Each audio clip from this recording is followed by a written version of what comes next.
Hello दोस्तों, कैसे हैं आप लोग? तो दोस्तों आज हम पढ़ेंगे क्लास 8th की हिस्ट्री चैप्टर नंबर 3। तो इस चैप्टर में हम दोस्तों जानेंगे कि जो ईस्ट इंडिया कंपनी थी, वो जो मुगल शासक थे उनसे दीवानी अपने हैंड में किया। मुगल जो शासक थे उन्होंने ईस्ट इंडिया कंपनी को दीवानी वसूल करने के लिए इनको बंगाल का इजाज़त दे दिया। तो उसके बाद ईस्ट इंडिया कंपनी क्या-क्या कार्य करते हैं उनके बारे में डिटेल वाइज़ जानते हैं दोस्तों। The company becomes the Diwan on 12 August 1765. The Mughal Emperor appointed the East India Company as the Diwan of Bengal. तो जैसे दोस्तों मैंने बताया आपको कि 12 अगस्त 1765 को जो मुगल शासक थे उन्होंने क्या किया, ईस्ट इंडिया कंपनी को अपॉइंट किया बंगाल के दीवानी वसूल करने के लिए। जो रेवेन्यू थे, जो एग्रीकल्चर से जो टैक्स वसूले जाते थे, वो किनके हवाले लगा दिया गया, ईस्ट इंडिया कंपनी के। The actual event most probably took place in Robert Cliff, that tent with a few Englishmen and Indians as witness. तो जो वास्तविक जो घटनाएं थी, जो रॉबर्ट क्लीव के दौरान हुआ था, तो उनमें कौन-कौन से लोग थे?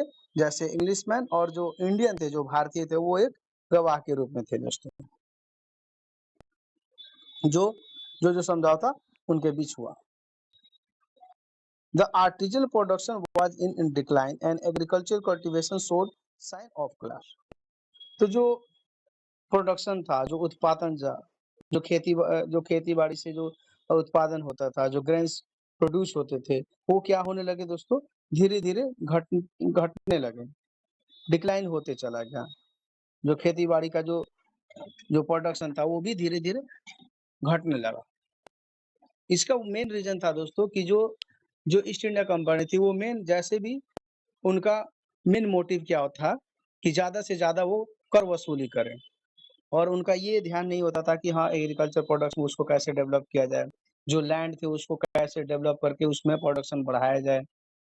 वो लैंड में जो फर्टाइल बनाने के लिए जो खर्च होते थे वो नहीं करते थे, सिर्फ उससे टैक्स वसूली या रेवेन्यू कलेक्शन करने के बारे में सोचते थे। तो इसके कारण धीरे-धीरे क्या हुआ, जो एग्रीकल्चर का जो दर था वो धीरे-धीरे घटने लगा, जो कल्टीवेशन का दो दर था वो धीरे-धीरे घटने लगा। Then in 77, a terrible famine killed 10 million people in Bengal. About one-third of the population was wiped out. तो इसी कारण किसान भी परेशान थे, क्योंकि उनको कर देना होता था, जो प्रोडक्शन था उससे ज़्यादा ये कर लागू कर दिए थे, तो इसके कारण ना वो खेती को फर्टाइल बनाते थे, ना खेती में वो ज़्यादा उपज को बढ़ा पाते थे। इसके कारण क्या हुआ, 1770 में दोस्तों बहुत ही भयानक एक अकाल पड़ा, जिसमें लगभग 10 मिलियन 10 मिलियन लोग मर गए। कहाँ पे? बंगाल में। लगभग ये one third of the population उस टाइम खत्म हो गया दोस्तों, इस अकाल के कारण से, जिसका मेन जिम्मेदार ईस्ट इंडिया कंपनी माना जाएगा। The need to improve agriculture. The company finally introduced the permanent settlement in 1793. अब जब क्या हुआ दोस्तों, जब प्रोडक्शन घटने लगा तो फिर ईस्ट इंडिया कंपनी ने क्या सोचा कि अब टाइम है कि एग्रीकल्चर को कैसे इम्प्रूव किया जाए ताकि इससे ज़्यादा कर वसूला जा सके। तो उन्होंने क्या किया, 1793 में उन्होंने परमानेंट सेटलमेंट का निर्णय लिया। By the terms of the settlement, the raja and taluqdar were recognised as zamindar. तो इस सेटलमेंट के दौरान जो राजा थे, जो तालुकदार थे, उनको क्या चीज़ से पहचाना गया, उनको जमींदार के रूप में जाना जाने लगा, जमींदार के रूप में पहचाना जाने लगा दोस्तों। They were asked to collect rent from the peasant and pay revenue to the company. और उनको क्या बताया गया कि आप जो किसान हैं उनसे रेंट वसूली करें, उनसे टैक्स वसूली करें, उनसे रेवेन्यू वसूली करें और कंपनी को वो फिर पे बैक करें, यानी कंपनी को वो हिसाब किताब दें। तो कंपनी के लिए जो जमींदार थी, इन्होंने टैक्स वसूली करके किसानों से और फिर कंपनी को बुझाना पड़ता था दोस्तों। The amount to be paid was fixed permanently that it was not to be increased ever in future। और इन्होंने ऐसा सिस्टम लगा दिया दोस्तों कि इन्होंने जो अमाउंट था, जो राशि था उसको फिक्स कर दिया था और ये बताया गया था कि फ्यूचर में कभी ये घटेंगे नहीं ना बढ़ेंगे। तो अब कभी-कभार होता था दोस्तों, कभी-कभार जब खेती कम भी होता था फिर भी वो उसी रेट पे टैक्स वसूली किया जाता था, जिससे किसानों को दिक्कत का सामना करना पड़ता था। The problem, the permanent settlement however created problem. तो जो इनका परमानेंट सेटलमेंट था, ये क्या करने लगा, समस्या खड़ा होने लगा दोस्तों। Company official soon discover that the zamindar were in fact not investing in the improvement of land. तो अब ये जो ऑफिशियल थे, उन्होंने क्या पता लगा कि जो ये जमींदार है, ये जमीनों पे खर्च नहीं कर रहा है, ताकि जिससे इसका इम्प्रूवमेंट जमीनों का हो सके। जमीनों के लिए ये खर्च करना बंद कर दिए जो जमींदार थे, ताकि जमीन का जो फर्टाइल जो उपज था उसको बढ़ाया जा सके, वो उस पे खर्च नहीं करते थे। The revenue that had been fixed was so high that the zamindar found it difficult to pay anyone who failed to pay the revenue lost his zamindari. और जो रेवेन्यू का सिस्टम था दोस्तों, जो मैंने बताया कि वो फिक्स कर दिए थे और इतना हाई अमाउंट था ताकि जमींदार को दिक्कत होती थी रेवेन्यू पे करने में, क्योंकि वो किसानों से वसूलते थे और फिर कुछ भाग का मुनाफा वो भी सोचते थे अपने पास रखने के लिए। अब इतना हाई था कि ना वो खुद रख पाते थे, ना जमीनों पे कुछ खर्च करते थे ताकि जमीन का जो स्थिति है वो सुधर सके। तो इस कारण जमींदार को भी प्रॉब्लम हुआ करता था। लेकिन अब इसमें क्या होता था, जो रेवेन्यू टाइम पे नहीं पे करते थे तो उनका जमींदारी भी छीन लिया जाता था दोस्तों, उनका जमींदारी खत्म हो जाता था। Numerous zamindaris were sold off at auction recognised by the company. और बहुत से जमींदारी था उसको क्या कहते, ये नीलामी करके बेच देते थे। जो कंपनी के लोग थे वो नीलामी करके बेच देते थे, क्योंकि वो टाइम पे रेवेन्यू पे नहीं कर पाते थे। इस कारण जो कंपनी के लोग थे वो उनको नीलामी करके बेच दिया जाता था। The prices in the market rose and cultivation slowly expanded. तो जो रेट था मार्केट का वो बढ़ते चला जाता था और धीरे-धीरे फैलता था, धीरे-धीरे उनका व्यापार बढ़ता था। This meant an increase in the income of zamindari but no gain for the company since it could not increase a revenue demand that had been fixed permanently। अब इससे क्या होता था दोस्तों, अब ये जो ईस्ट इंडिया कंपनी थी, इनको तो रेवेन्यू जो फिक्स था उस हिसाब से इनको मिल नहीं पाता था। तो ये क्या करते थे, नीलामी करके जमींदारी बेच देते थे। लेकिन इससे इनको तो प्रॉपर फायदा नहीं हो पाता था, क्योंकि रेवेन्यू का जो डिमांड था वो फिक्स कर दिए थे और उस हिसाब से इनको पैसा नहीं मिलता था। तो इनमें क्या होता था, ये सोचते थे कि जमींदारी का इनकम बढ़ रहा है लेकिन हमारा इनकम नहीं बढ़ रहा है। A new system in is device. तो एक नया सिस्टम इन्होंने फिर लगाया दोस्तों। In the northwestern provinces of Bengal Presidency, most of this area is now in Uttar Pradesh. An Englishman called Holt Mackenzie devised the new system which came into effect in 1822। तो जो north west जो सूबे थे, जो Bengal presidency का था, उस जैसे कि ज्यादा एरिया उत्तर प्रदेश में पड़ेगा। तो एक इंग्लिशमैन थे, उनका नाम था हॉल्ट मैकेंजी। तो उन्होंने एक नया सिस्टम अपनाया जो लागू कब से हुआ, 1822 से दोस्तों। अब देखते हैं कौन सा नियम उन्होंने इजाद किया, कौन सा नियम लगाया एग्रीकल्चर पे, उनका चर्चा करते हैं डिटेल में दोस्तों।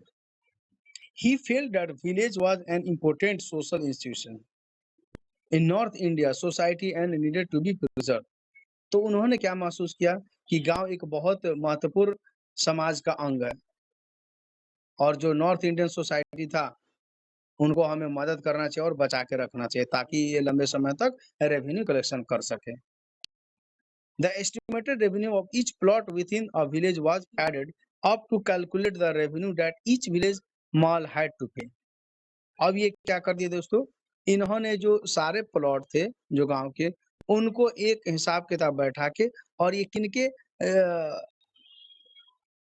अंडर में दे दिया, जो महल में रहा जो जो महल थे, उनको जो गाँव के जो हेडमैन समझे या जो गाँव के जो अमीर हुआ करते थे, जो मुखिया टाइप के लोग होते थे, उनके हाथों में दे दिया गया कि आप मतलब इनसे रेवेन्यू वसूली कर सको। This demand was to be raised periodically not permanently fixed. और ये जो डिमांड था इनका चेंजेबल था, फिक्स पहले जैसे फिक्स नहीं था। जैसे किस टाइम खेती कम हुआ तो कम भी ले लेते, कभी ज़्यादा हुआ तो ज़्यादा भी ले लेते। ये फिक्स नहीं था इस टाइम, जो कि जो नया सिस्टम बनाया गया। The charge of collecting the revenue and the paying it to the company was given to the village headman। तो जैसे मैंने आपको बताया दोस्तों, जो गांव के जो मुखिया थे, जो हेडमैन थे, उनको क्या किया कंपनी ने इंचार्ज बनाया गया कि आप मतलब रेवेन्यू कलेक्ट करेंगे और फिर हमें आप देंगे। Rather than zamindar, this system come to be known as the Mahalwari system. और इसी को महलवारी सिस्टम कहा जाता है। जो महलों में रहते, जो अमीर थे उस टाइम के, जो मुखिया थे, जो गांव के हेडमैन थे, उन्हीं को रेवेन्यू वसूलने का जिम्मा दे दिया गया।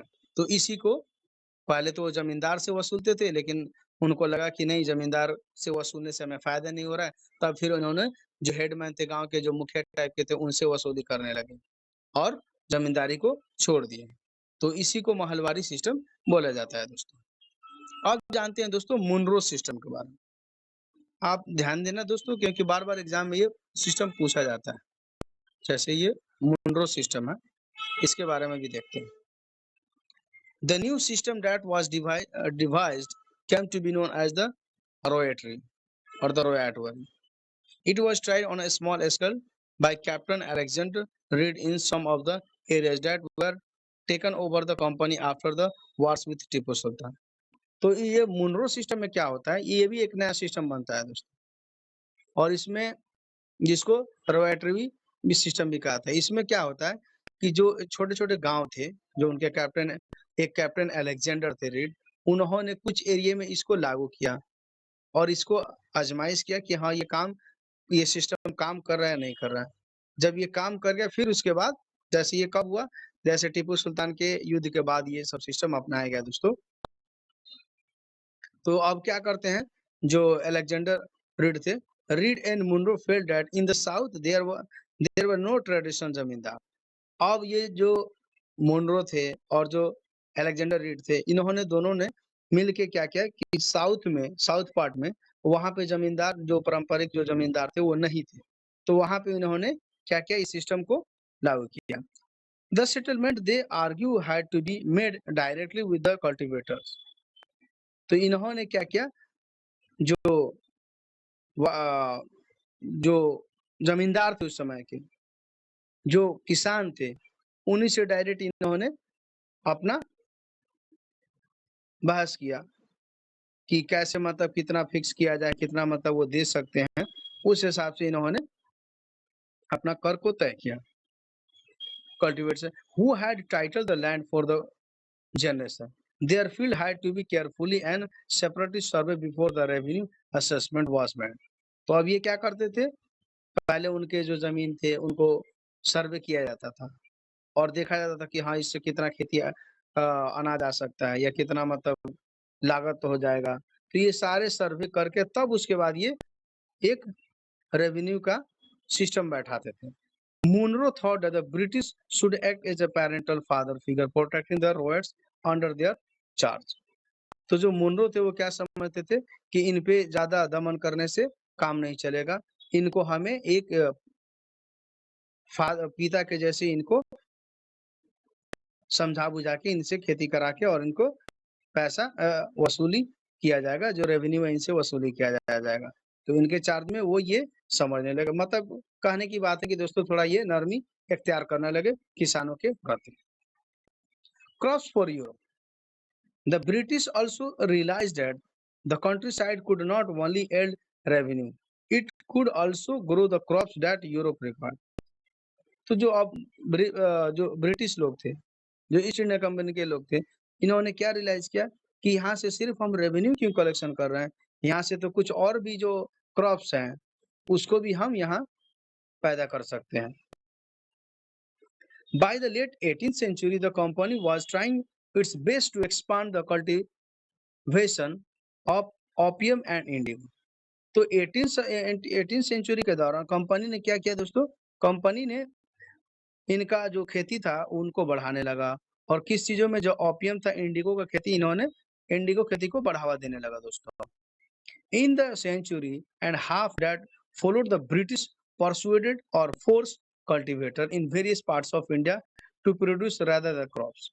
तो अब बहुत से जगहों पे जो ब्रिटिश इंडिया थे वो किसानों को समझाने लगे और उनको फोर्स भी जबरदस्ती भी करने लगे किसानों को कि आप ये खेती ना करके आप जो जो क्रॉप्स था उसको उसका खेती करें। जैसे जूट इन बंगाल, तो बंगाल में जूट का खेती कराया जाता था। टी इन असम, असम में चाय पत्ती की खेती कराई जाती थी। शुगर केन इन उत्तर प्रदेश, तो जो गन्ने का खेती था वो उत्तर प्रदेश में कराया जाता है।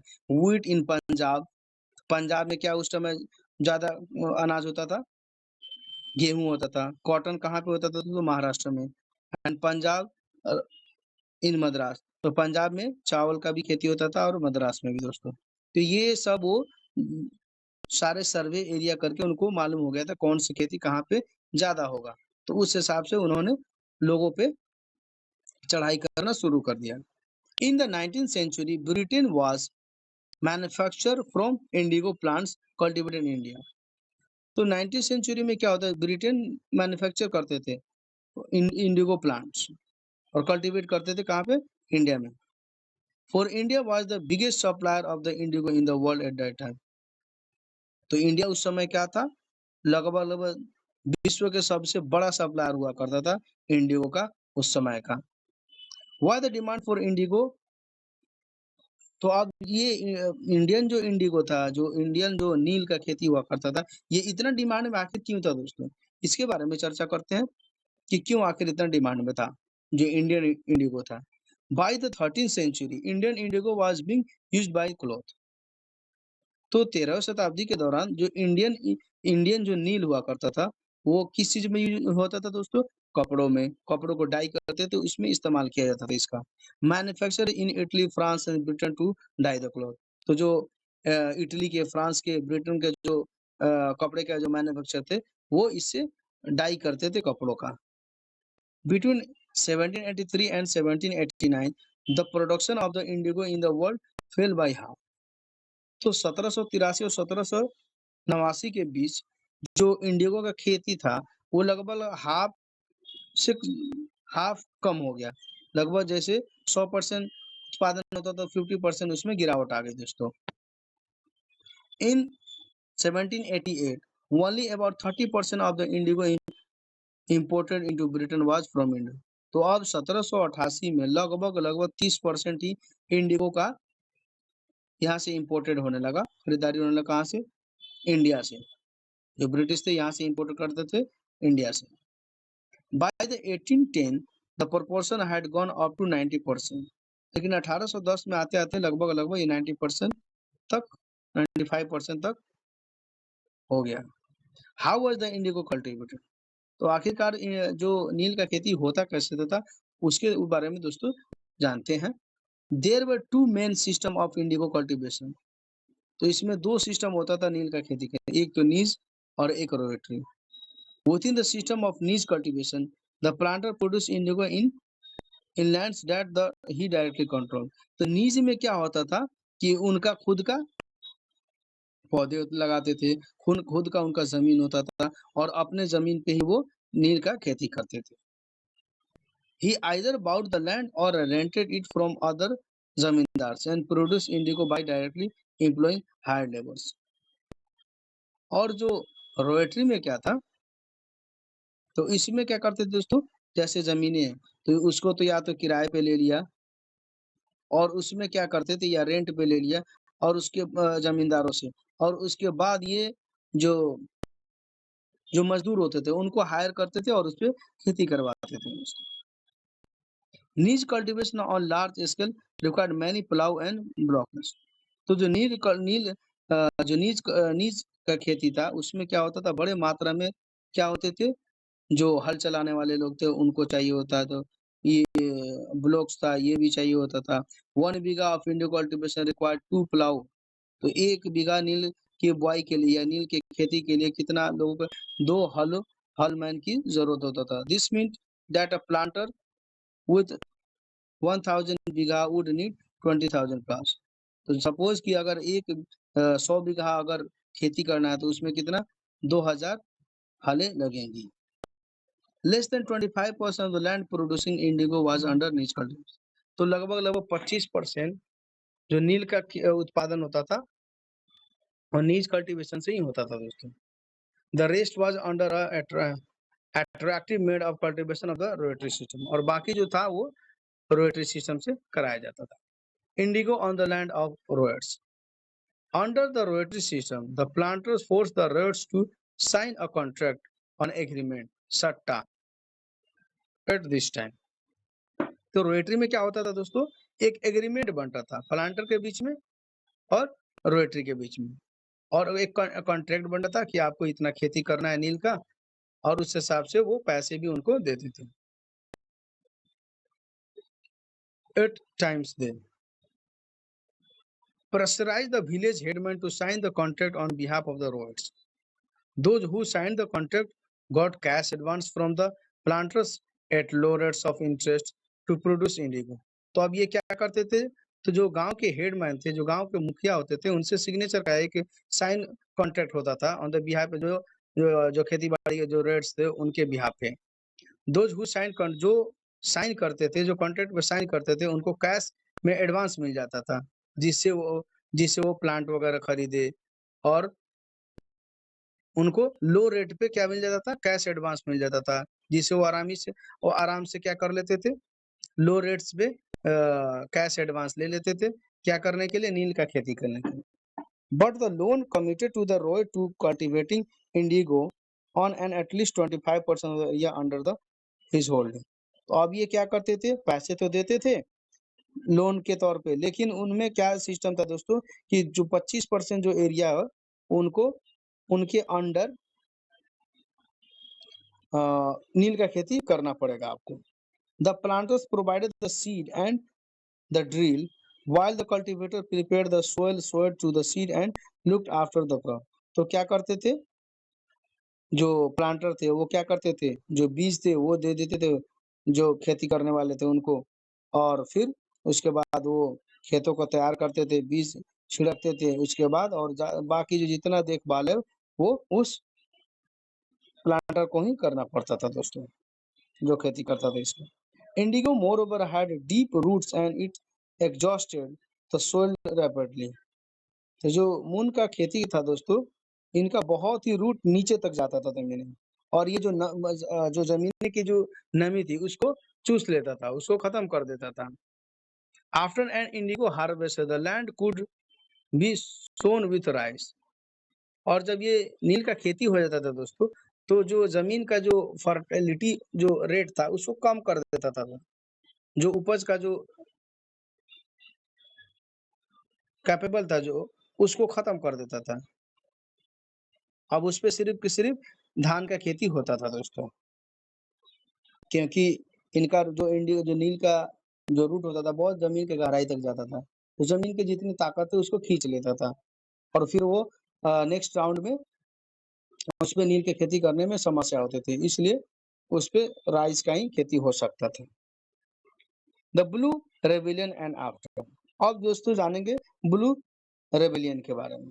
तो जो ब्लू रेबिलियन जो एक विद्रोह हुआ वो किसके बारे में है और क्या है उसके बारे में जानते हैं। इन मार्च 1859 thousands of roads in Bengal refused to grow indigo। अब 1859 के मार्च में क्या होता है दोस्तों, लगभग हजारों के तादाद में जो रोड्स थे बंगाल के, उन्होंने नील की खेती करने से इनकार कर दिया साफ साफ। As the rebellion spread ryots refuse to pay rent to the planters and attacked indigo factory. अब क्या कि जो उस टाइम के जो रोयट्स थे, जो प्लांटर थे, उन्होंने इनकार कर दिया नील की खेती करने से, और जो इंडिगो का जो नील का फैक्ट्री था उस पे इन्होंने धावा बोल दिया, जैसे तलवार जो इनके पास था, भाला गड़ास जो था, उससे इन्होंने उस पे धावा बोल दिया। Women turn up to fight with the force. इन्होंने जो जो और महिलाएं थी उस समय, जो किचन के सामान वामान थे उससे, बर्तने चम्मच, इससे भी वो विद्रोह पे लेके उतर गए। Those who worked for the planters were socially boycotted, और जो उनके लिए काम करते थे उनको सामाजिक बहिष्कार किया जाता था। And the गुमास्ता's agent of planters who came to collect the rent were beaten up, और जो ईस्ट इंडिया के जो गुमास्ता होते थे, जो रेवेन्यू कलेक्ट करते थे, उनको क्या किया गया, उल्टा पिटाई करके और उनको वापस भेज दिया गया। The Indigo system was intensely oppressive, तो जो नील का जो खेती का सिस्टम था एकदम ऑपरेसिव हो गया दोस्तों। In 1859, the Indigo Roads felt that they had the support of the local zamindar and village headman in their rebellion. और जो 1859 का जो इनका विद्रोह था, जो नील के अगेंस्ट में, तो ये क्या जो रोयट्स थे वो क्या करना चाहते थे, जो जमींदार थे उनका भी लोकल सपोर्ट मांगने लगे, जो मुखिया थे वो भी सपोर्ट करने लगे इस विद्रोह का। तो ये है दोस्तों नील का, देखिए जो ये बनाया गया है फूल, तो ये प्रिंटेड होता था उस समय कपड़ों पे।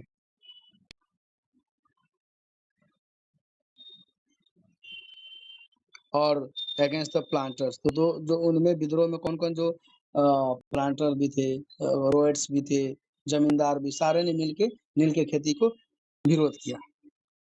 इन other places even the zamindar went around village urging ryots the resist the planter, तो जो दूसरे गांव के जो जमींदार थे उन्होंने भी दूसरे गांव में जा के लोगों को, रोयट्स के जो जो किसान थे उनको भी आग्रह किया कि आप मतलब इसका विरोध करें। The lieutenant governor taught the region in the winter of 1859. The Rhodes saw the tour as the sign of government sympathy for their right. अब क्या हुआ, अब क्या होता है दोस्तों, तो जो क्षेत्र थे, जैसे जो 1859 में जो क्षेत्र था, जो जिसमें रोयट्स अपना वो करते थे, खेती करते थे नील का, तो उन्होंने गवर्नमेंट से एक सिंपैथी प्रकट किया। When in Barsat, the magistrate Ashley Eden issued a notice stating that Rhodes would not be compelled to accept indigo contracts. Word went around that Queen Victoria had declared that the indigo need not to be sown. अब ये क्या किया दोस्तों, तो जो governor थे उस time के, उन्होंने क्या किया, जो मजिस्ट्रेट थे उन्होंने, जो मजिस्ट्रेट एस्ले एडन थे उन्होंने एक फरमान जारी किया दोस्तों, कि अगर जो नील का खेती नहीं करता है उस पे जबरदस्ती नहीं किया जाएगा। लेकिन इस नोटिस को कैसे लिया गया, कि उन्होंने इस नोटिस को उल्टा समझा कि जो रानी थी विक्टोरिया की, उन्होंने घोषित किया है कि नील का खेती नहीं कराया जाएगा, या कि नील का खेती नहीं होगा। अब जस्ट ये ऑपोजिट उल्टा समझ बैठे। After the revolt indigo production collapse in Bengal, तो जब विद्रोह हुआ दोस्तों, तो जो नील का उत्पादन था बिल्कुल खत्म हो गया बंगाल में। But the planters now shifted their operation to Bihar, तो जो बहुत से जो प्लांटर थे, जो बहुत से खेती करने वाले थे इसको, वो शिफ्ट कहाँ कर गए, बिहार में दोस्तों। With the discovery of synthetic dyes in the late 19th century, their business was severely affected, तो उस टाइम जो सिंथेटिक के और डाई के जो 19 शताब्दी में जो बिजनेस करते थे, उनको भी ये असर हुआ, बट एनी हाउ वो मैनेज किए। When Mahatma Gandhi returned from South Africa, a peasant from Bihar persuaded him to visit Champaran and see the plight of the indigo cultivator. तो जब महात्मा गांधी ने अफ्रीका से जब भारत का आगमन हुआ उनका, तो एक बिहार के एक व्यक्ति थे, उन्होंने गांधी जी को परसुएड किया, उनको मनाया कि आप चंपारण आए और वहाँ के हालात को जायजा लें, क्योंकि वहाँ पे नील का खेती कराया जाता था ईस्ट इंडिया कंपनी द्वारा। जैसे वो एडवांस भी देके और उनसे जबरन खेती करवाते थे। There Mahatma Gandhi visit in 1917, तो महात्मा गांधी ने चंपारण कब गए, 1917 में। Mark the beginnings of the Champaran, और चंपारण सत्याग्रह शुरू किया उन्होंने, movement against the Indigo plant, जो नील खेती के विरुद्ध था दोस्तों। तो यहाँ पे चैप्टर दोस्तों आपका खत्म होता है, छोटा सा चैप्टर था बट बहुत इंपॉर्टेंट था। तो यहाँ पे आपका चैप्टर खत्म होता है। अब देखते हैं दोस्तों, ये भी बहुत इंपॉर्टेंट है, लेट्स रिकॉल, क्योंकि एग्जाम में मैच द फॉलोइंग में अक्सर एक ना एक क्वेश्चन कोई ना कोई टकराता है दोस्तों। अब ये गारंटी नहीं होता है दोस्तों कि कौन से चैप्टर से वो क्वेश्चन उठा लें, तो ये एग्जामिनर के ऊपर डिपेंड करता है। तो इसको भी हम देख लेते हैं, लेट्स रिकॉल में क्या है। मैच द फॉलोइंग, रोएट किनको बोलते थे? जो पेजेंट थे, जो किसान थे उनको बोलते थे दोस्तों रोएट।